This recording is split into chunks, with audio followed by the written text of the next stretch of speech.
டேய் பார்த்துப்பாங்கடா, கண்ணு தெரியுதா இல்லையா? ப்ரோ எதுக்கு ப்ரோ இப்போ பேசிட்டு இருக்கும்போது அடிக்கிறீங்க? உங்க ஏரியாவுக்கு வந்து அப்படிதான் பேசிட்டு இருக்கும்போது அடிப்பீங்களா? எங்க ஏரியாவுக்கு வந்து ஓவரா பண்ணிட்டு அடிக்கதான்டா செய்வான். ஆமாடா, தனியாக அப்படிதான் அடிப்பண்டா. ப்ரோ உங்க ஏரியாவில் தனியாக வந்து அப்படிதான் அடிப்பீங்களா? ஆமா, அப்படிதான் அடிப்போம். ப்ரோ எனக்கு என்ன ஆன்லைன் நினச்சிக்கிறீங்களா? எல்லா ஏரியாவிலும் நாங்கள் ஆள் இருக்கிறாங்க, கூப்பிட்ற மாட்டீங்களா? பிள்ளை பசங்க வருவாங்க, கூப்பிட்றேன், எவன் வரான்னு நான் பார்க்குறேன். உங்களுக்கெல்லாம் ஒரு ஃபோன்ல இருந்து கூப்பிட்டா பத்தாதுடா, 2 ஃபோன்ல இருந்து கூப்பிட்றேன்டா. எப்போ என்கிட்ட அடி உத வாங்கிட்டா போகிற பாரு.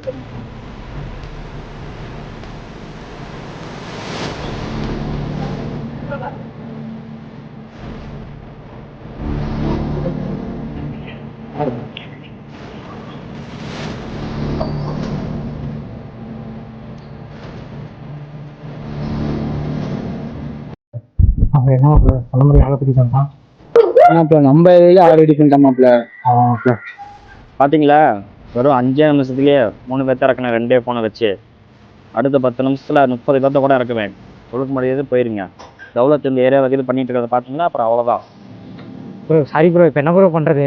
பசங்க சேண்டை போட்டு இறங்குறதுக்குள்ள பாசா படத்தில் வர மாதிரி கையில் 2 பேர் ஆளுக்கு 5 முந்தம் கொடுத்துட்டு கிளம்பி ஓடிக்கிட்டே இருங்க. அப்படியே ஓடிடுங்க.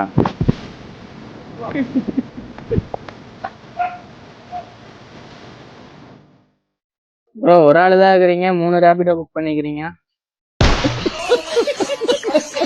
ப்ரோ டீ செலவுக்கு மட்டும் வச்சுக்கோங்க ப்ரோ, பார்த்து பத்திரமா போங்க ப்ரோ. 3 பேரும் ஷேர் பண்ணி சாப்பிட்டுக்கோங்க. Okay bro.